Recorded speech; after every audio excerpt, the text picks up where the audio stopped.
नमस्कार, आप देख रहे हैं चौकस भारत और मैं राजेंद्र। बिहार पर्यटन के क्षेत्र में अग्रणी भूमिका निभाने जा रही है पूरे देश में।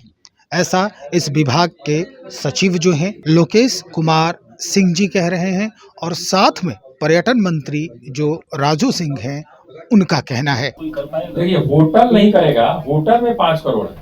बाकी अगर वे साइड एमिनिटीज डेवलप करिएगा तो 1.5 करोड़ है।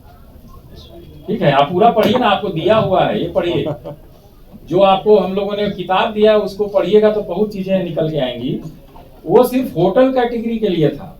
आपका कन्वेंशन सेंटर में 10 करोड़ है। वे साइड एमिनिटीज जो बनेगा उसमें तो 1.5 करोड़ का ही निवेश चाहिए, और वे साइड एमिनिटीज पहले से बनाया है और अपग्रेड करेगा तो 75 लाख का ही निवेश चाहिए।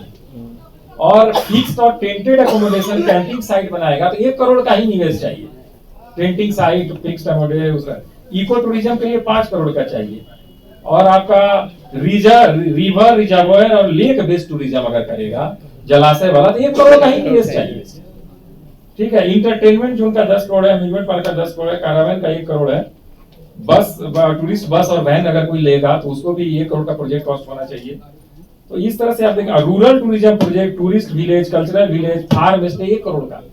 तो आप इसे पढ़ें, इसलिए बहुत व्यापक है। ये tourism policy one of the best policy में आएगी। आप पढ़ेंगे इसको।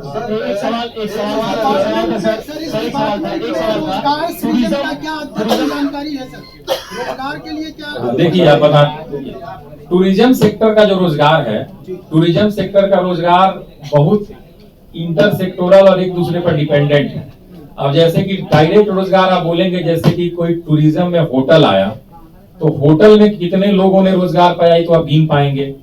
ठीक है, टूरिस्ट गाइड कितने आपके ऑन रोल आए तो आप गिन पाएंगे।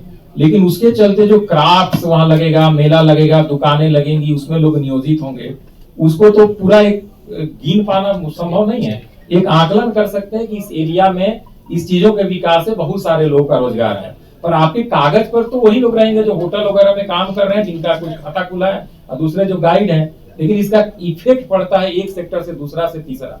तो इस प्रकार का है कि इसमें कई सेक्टरों का ग्रोथ होगा टूरिज्म के आने से। ठीक है, उसका काको जहानाबाद 2 है जिसपे तो हम लोग का योजना है। और आगे पटना में आप 3 बड़े होटल बनाना जा रहे हैं, लेकिन एक आपका होटल है वह कई वर्षों से बन रहा है। उस होटल का निर्माण कब तक पूरा हो जाएगा? कहाँ का होटल? कौटिल्य विहार। कौटिल्य विहार का काम चल रहा है, और वो कौन एजेंसी का भी जो चलाएगी वो भी निविदा हो गया है, एजेंसी भी फाइनल हो गया है जिनको चलाना है। तो अभी जो सिर्फ सिविल वर्क थोड़ा पेंडिंग है, फास्ट काम हो रहा है। और किनको चलाना है, जो उसमें भी 2-3 महीना 4 महीना लगता है, प्राइवेट व्यक्ति एजेंसी को ही दिया जाएगा, क्योंकि सरकार नहीं चलाएगी, हम रेवेन्यू लेंगे सालाना। तो वो काम भी हो चुका है। तो मेरे को लगता है कि ये मई जून जुलाई तक स्टार्ट हो जाएगा, प्रॉपर जून तक। रोपवे का क्या स्टेटस है? 5 जगह रोपवे बनने से बराबर। रोपवे आपका जो है जहानाबाद में डुंगेश्वरी है और ब्रह्मयोनी है। इसका अभी हम लोग हाल में समीक्षा किए थे। उसमें जो वेबकोस कंसल्टेंट है और जो एजेंसी बना रही है, दोनों में कुछ टेक्निकल इश्यूज आ गए थे, उसको सॉर्ट आउट किया गया। और हम लोग ने टारगेट दिया है कि 15 अगस्त के पहले ये दोनों रोपवे स्टार्ट होना चाहिए। 3 रोपवे है पूल निर्माण निगम के माध्यम से बन रहे हैं। एक बन रहा है आपका रोहतासगढ़ में और मां मुंडेश्वरी स्थान में, और एक है बनावर। तो इसमें मुंडेश्वरी स्थान में अभी जस्ट काम अभी शुरू हुआ नहीं है, तो थोड़ा समय लगेगा। बाकी 2 जगह भी हम लोग एक्सपेडाइट कर रहे हैं कि अगस्त तक हम लोग प्रारंभ करें। कनेक्टिविटी का क्या है सर? पटना से सुलभता से कनेक्टिविटी हो जाए सारे पर्यटक स्थलों की। लाखों लोग आते हैं वहाँ के विकास की भी कोई योजना है? कहाँ पर? जमुई जिला में महादेव सिमरिया पड़ता, सिकंदरा प्रखंड। आपने बताया तो हम लोग पता कर लेंगे। अभी जमुई में हम लोगों ने पटनेश्वर स्थान का स्वीकृत किया है, और एक फॉरेस्ट डिपार्टमेंट से एक नागिनट्टी पे भी करना। सरकार की योजना गढ़ी डैम पे वहां पर एक पर्यटन विभाग से योजना स्वीकृत हुई है, और पर्यटन विभाग 10 करोड़ की योजना कर ही रहा है। फॉरेस्ट अब उसको बहुत बड़े व्यापक मंदिर है सर, बहुत भव्य मंदिर है, और 3 तरफ तालाब। हम गए नहीं, ठीक है, तो उसका आप लिख करके हम लोग को दे दीजिए। कोई भी आदमी देगा तो हम लोग को पता चलेगा, तो हम लोग उसका डीपीआर बनवाएंगे। एक्चुअली क्या है कि इसीलिए मेरा प्रखंड मेरा गौरव हम लोगों ने प्रतियोगिता किया था, उसका पुरस्कार भी हम लोग देने वाले हैं। इस तरह के स्थल जो कि यहाँ पता नहीं है, तो लोकल लेवल से उसके बारे में आए और जाने, तो फिर उसको हम लोग विकसित करें। तो मेरा प्रखंड मेरा गौरव का उद्देश्य न केवल लोगों से लेख लेकर उनको पुरस्कृत करना था, बल्कि उन जगहों का टूरिज्म पोटेंशियल पहचान करके वहाँ विकास की योजनाएं भी बनाना था। तो उसमें बहुत सारे स्थल आए हैं जिसको हम लोग आगे विकसित करने करेंगे। सर, एक सवाल मंत्री है, महोदय, एक बिहार सवाल में था एक सर कि क्लास स्मार्ट सिटी काफी प्रोजेक्ट के तहत प्रचलित हुआ। मुजफ्फरपुर में काम चल रहा था, मरीन ड्राइव का, बहुत ही धीमा चल रहा है, आखिर क्यों? कहाँ पे? मोती झील जो है उसमें मरीन ड्राइव की तरह, उसको भी पटना के मरीन ड्राइव की तरह विकसित किया गया। नहीं, वो तो स्मार्ट सिटी के अंदर काम चल रहा है, वो हमारे डिपार्टमेंट टूरिस्ट डिपार्टमेंट से संबंध नहीं रखता है। नहीं, कनेक्टिविटी के आपने बारे में बताया, सरकार बिल्कुल समन्वय बना करके सारे डिपार्टमेंट आपस में काम करती है, और निश्चित रूप से जहाँ बताएंगे, क्योंकि कनेक्टिविटी हर जगह पे बहुत अच्छी बनी हुई है, जहाँ अगर लगता है आपको कि उसी नहीं है, आप बताएं, हम लोग विभाग से संपर्क करके उसका करेंगे। एक्चुअली जहाँ जहाँ भी इस बार परियोजनाएं ली गई और वहाँ कनेक्टिविटी के इशू थे, वहाँ पर पथ निर्माण ग्रामीण कार्य से समन्वय करके वहाँ उनकी योजनाएं भी स्वीकृत कराई गई हैं।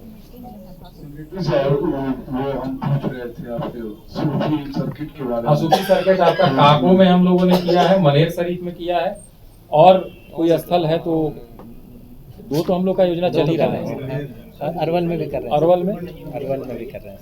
अरवल में भी एक जगह है, अरवल भी है। तो एक मुंगेर में हम लोग को योजना ली है? नहीं, मुंगेर में योजना नहीं, अरवल योजना नहीं ली है। नहीं, लेकिन अरवल, जहानाबाद और मनेर, ये वाला सर्किट पे हम लोग काम किए हैं। पर्यटन का उद्देश्य है रोजगार से सीधा जुड़ा हुआ है। एक तो यहाँ के लोगों को का जो मनोरंजन या इनके यहाँ के लोगों का जो पीरियड समय होता है छुट्टी वगैरह का, वो अच्छा से बीते, और बाहर के लोग भी यहाँ आए। तो दोनों का पर्पस है कि स्थानीय रोजगार भी सृजित हो।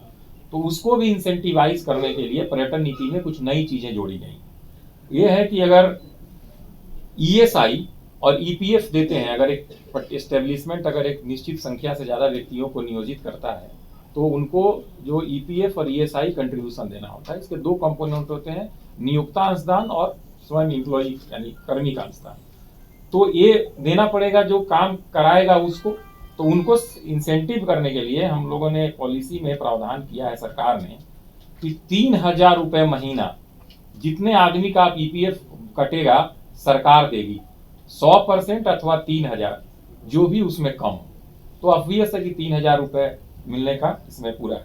और यह सिर्फ बिहार के जो निवासी होंगे जिनको रोजगार यहाँ मिलेगा उनको केस में दिया जाएगा। दूसरा है कि अगर आप दिव्यांगों को रोजगार देते हैं इसी सेक्टर में, तो हम लोग सरकार 1,500 रुपया महीना पारिश्रमिक में कंट्रीब्यूट करेगी। एक बिल्कुल नया ये है। अगर दिव्यांगों को कोई सेक्टर जो बिहार टूरिज्म नीति से आच्छादित कोई अगर परियोजना में दिव्यांग को आप रोजगार देते हैं, तो EPF और ESI वाला तो अंशदान 3,000 रहेगा ही। उसके अलावा विशेष केस में 1,500 रुपया सरकार अलग से आपको सपोर्ट करेगी, क्योंकि आप उनको रोजगार दे रहे हैं।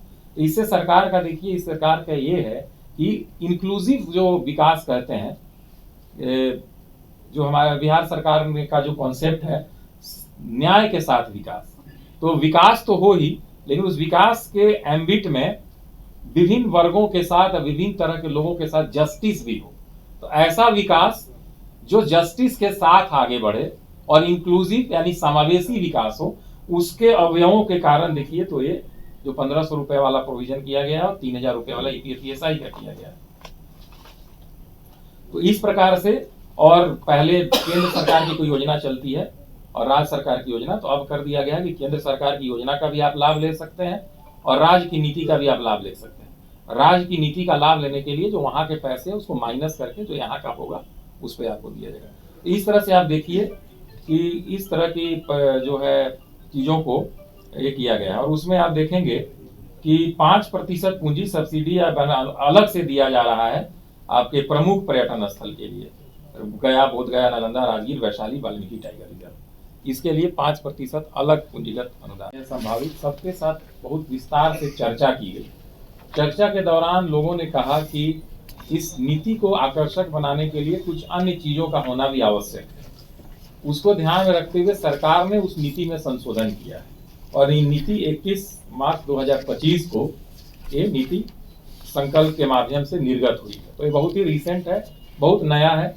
विभाग की आप सबका आपसे अनुरोध है कि कृपया ये जो संशोधन हुआ है इसको आप समझें और इसको इस तरह से बताएं लोगों को कि निवेशक ज़्यादा से ज़्यादा संख्या में यहाँ निवेश करें और नए नए लोग जो छोटे छोटे निवेशक भी हैं वो भी इस क्षेत्र में आए। जैसे पहले था कि हम ये लाभ देंगे उन्हीं को जो कम से कम 4 सितारा होटल बनाएंगे, उन्हें ही बिहार पर्यटन नीति में 25% तक हम लोग पूंजीगत अनुदान या और तरह की सुविधाएं देंगे।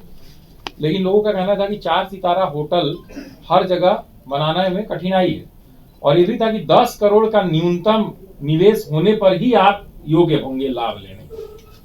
तो सबके सुझाव पर इसमें जो सरकार ने संशोधन किया है वो संशोधन है कि अब 4 सितारा होटल सिर्फ हम लोग प्रमुख स्थलों पर ही बाध्यकारी कर रहे हैं। पटना, गया, बोधगया, नालंदा, राजगीर, मुजफ्फरपुर और भागलपुर चूंकि बड़े जगह हैं ऑलरेडी हमारे पास बजट होटल्स काफी हैं, तो हमको अब नया निवेश थोड़ा स्टार कैटेगरी में चाहिए, तो इसीलिए हम लोग यहाँ पर 4 स्टार रखे हैं और यहाँ पर 10 करोड़ की सीमा भी लागू रहेगी। पटना, गया, बोधगया, नालंदा, राजगीर, मुजफ्फरपुर, भागलपुर के लिए। अन्य जिला मुख्यालय और शहर होंगे। अन्य जो जिला मुख्यालय में स्थित शहर हैं, जैसे मान लीजिए हाजीपुर, आपका मोतिहारी, बेतिया जो शहर है, उनके में 3 सितारा होटल हम लोग अलाउ कर रहे हैं, यानी एक ग्रेड हम लोग नीचे आ गए और परियोजना लागत 10 करोड़ से घटाकर 7.5 करोड़ कर दिया गया। और अब है कि बहुत सारे टूरिज्म के सेंटर हैं जो न तो जिला मुख्यालय में है न बड़े शहरों में है, वो बिल्कुल अनुमंडल प्रखंड स्तर तक गांव तक है। वहां पर भी निवेश कोई करना चाहे तो रोक नहीं होना चाहिए, तो पर वहां भी न्यूनतम 2 सितारा होटल तक हम लोग अलाउ कर रहे हैं। तो 2 सितारा एक स्टार कैटेगरी होता है, उसका एक सर्टिफिकेट पर्यटन मंत्रालय के थ्रू मिलता है, पर इसका मतलब नहीं कि वो बहुत बड़ा सुविधा होगा, लेकिन स्टार रेटिंग में कुछ जो होता है ना बेसिक चीजों को उनको ध्यान देना पड़ता है, बस इतना ही है। तो 2 सितारा होटल आप जा सकते हैं कहीं तक और उसमें 5 करोड़ तक का आपको इन्वेस्टमेंट करना होगा। तो आप देखिए लोगों की मांग पर संशोधन करके 10 करोड़ की परियोजना लागत को घटाकर 5 करोड़ तक किया गया, 4 सितारा होटल से घटा करके 2 सितारा किया गया। तो ये जो है आपका एक इन्वेस्टमेंट इससे आने की हॉस्पिटैलिटी सेक्टर में संभावना रहेगी। दूसरा ये था कि जो SGST होता है, आप जानते हैं GST, उसका जो SGST और CGST, तो SGST स्टेट गवर्नमेंट से रिलेटेड है, तो इस SGST को हम लोग होटल स्टार्ट होने के या कोई भी चीज, इसमें होटल ही नहीं है टूरिज्म पॉलिसी में, इसमें रिसोर्ट्स है, वे साइड एमिनिटीज है, माइस है, आपका कैरावैन है, बहुत सारी चीजें। तो इसका जो SGST रिइंबर्समेंट हम लोग कह रहे थे 5 साल तक आपको देंगे 80% तक। मांग ये हुआ कि होटल को बनने में 2 साल लगता है, उसको टेक ऑफ करने में 1-2 साल लगता है, तब लोगों के बीच प्रचार होता है तो चलता है, तो इसको थोड़ा बढ़ाया जाए अवधि को। तो हम लोगों ने 7 साल तक कर दिया, इसको चेंज कर दिया। तो SGST रिइंबर्समेंट का पीरियड 5 से 7 कर दिया गया। एक बहुत बड़ा ये संशोधन है बिहार पर्यटन नीति में। उसके बाद एक बहुत इंपॉर्टेंट जो इसमें आया है वो है कि आपका जो लोक निजी साझेदारी के तहत जो प्रोजेक्ट चलने हैं, वो पहले की नीति में स्पष्ट नहीं था कि लोक निजी साझेदारी जैसे क्या हुआ। जैसे हम लोग 3 यहाँ पे अभी होटल हम लोग बीड किए हैं, इसमें हमारी जमीन है और सब इन्वेस्टमेंट प्राइवेट पार्टी का है और प्राइवेट पार्टी चलाएगा और जो सरकार के कुछ दायित्व हैं, कुछ दायित्व प्राइवेट पार्टी के हैं। वो प्रोजेक्ट पर्यटन नीति से लाभ लेने का स्पष्ट नहीं था, मना भी नहीं था पर स्पष्टता नहीं थी।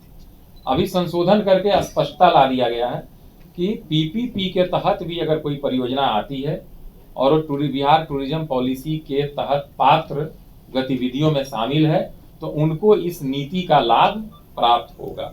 यानी 100 करोड़ रुपए तक अगर निवेश करता है कोई PPP में भी तो 25 करोड़ रुपए तक का कैपिटल सब्सिडी गवर्नमेंट देगा, लोन नहीं, कैपिटल सब्सिडी। उसके अलावा SGST रिइंबर्समेंट मिलेगा। ये मेरा पहला संवाददाता सम्मेलन है। सेक्रेटरी साहब ने विस्तार से सारी चीजों को रख दिया है और उस विस्तार में आप लोगों को कुछ पूछना हो, बताना हो तो आप लोग उस बात को पूछ सकते हैं, क्योंकि विस्तार से सारी बातें आ गई। उसको रिपीट करना मैं नहीं समझता कि उसको रिपीट करने की आवश्यकता है। कोई भी चीज इन्होंने छोड़ा नहीं है जिस चीज को मैं इसको रिपीट कर पाऊं। मैं इतना ही कहना चाहूंगा कि सरकार प्रतिबद्ध है और टूरिज्म के क्षेत्र में अच्छा काम हो रहा है। मैं 1-1.5 महीने पहले इसको संभाला हूँ, देख रहा हूँ, और देखने के बाद में लग रहा है कि बिहार में टूरिज्म के क्षेत्र में बहुत कुछ नया होने वाला है, नया हो रहा है।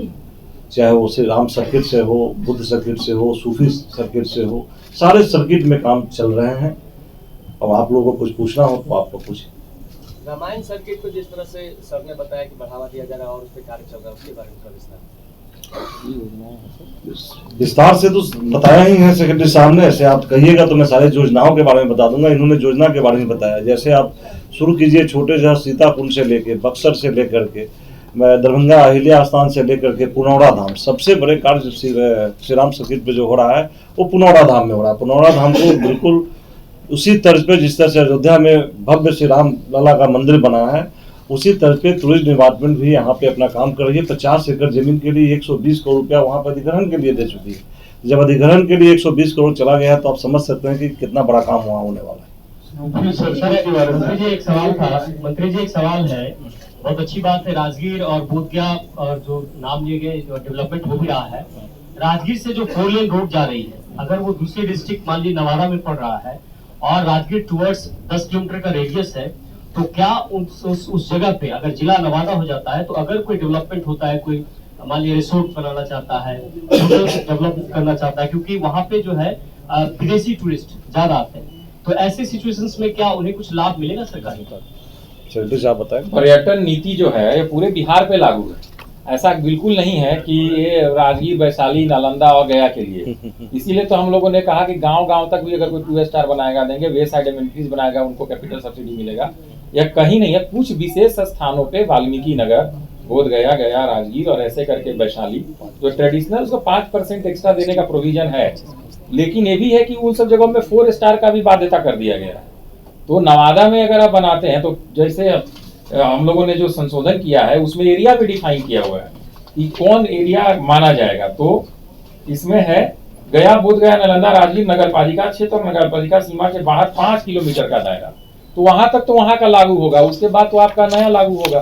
तो कोई ऐसा गांव, जगह, टोला नहीं है जो बिहार पर्यटन नीति से आच्छादित नहीं है और जहां पर आप निवेश करके आप उसमें लाभ ले नहीं सकते हैं। लेकिन जाहिर सी बात है, निवेश निजी व्यक्ति वही करेगा जहां पर्यटन की दृष्टिकोण से कुछ संभावनाएं होंगी। पर्यटन के दृष्टिकोण से बिहार को सबसे उत्कृष्ट बनाने की जो कवायद शुरू हुई है, उसमें सबसे पहला जो स्थान है वो रामायण से जुड़ी स्थलों का जिक्र किया गया है। रामायण से जुड़ी जितने भी बिहार से संबंधित स्थल हैं, उनमें उनका जो विकास कार्य है वो काफ़ी तेज़ी से इस वक्त हो रहा है। और जहां पर कार्य अभी शुरू नहीं हुए हैं, इस पर भी कुछ दिन पहले प्रगति यात्रा के दौरान मुख्यमंत्री ने मुहर लगाया है, जिस पर काम शुरू होने वाला है। रोजी रोजगार की अगर बात करें तो इस क्षेत्र में भी रोजी रोजगार की भी संभावनाएं बढ़ते दिख रही है, जैसा कि सचिव महोदय खुद कहते नजर आ रहे हैं। कनेक्टिविटी की अगर बात करें कि पटना से इन पर्यटन स्थलों की, चाहे वो सूफी संतों से संबंधित स्थल हो या बौद्ध धर्म से संबंधित स्थल हो या फिर जो जैन धर्मावलंबी हैं उनसे संबंधित स्थल हो या फिर बौद्ध धर्म के जो अनुयायी हैं या फिर सिख धर्म के जो अनुयायी हैं, उनके लिए, ये सारे धर्मों के लिए जो बिहार से जुड़े हुए स्थल हैं, इस पर काफ़ी कार्य अब शुरू होने वाला है। कई तरह के होटलों का भी निर्माण लगातार जारी है और इस योजना पर क्रियान्वयन जो है सरकार का शुरू हो गया है। 5 स्टार, 4 स्टार और 3 स्टार होटलों की बात लगातार चल रही है। देखते हैं कैसे कुछ परिदृश्य बदलता है बिहार में और पर्यटन के क्षेत्र में जो विकास कार्य हैं वो आने वाले दिनों में किस स्तर पर पहुंचता है, क्या इसका परिणाम होगा, ये हम आपको बहुत जल्द बताने जा रहे हैं। इंतज़ार करें, बने रहे हमारे साथ। बहुत शुक्रिया।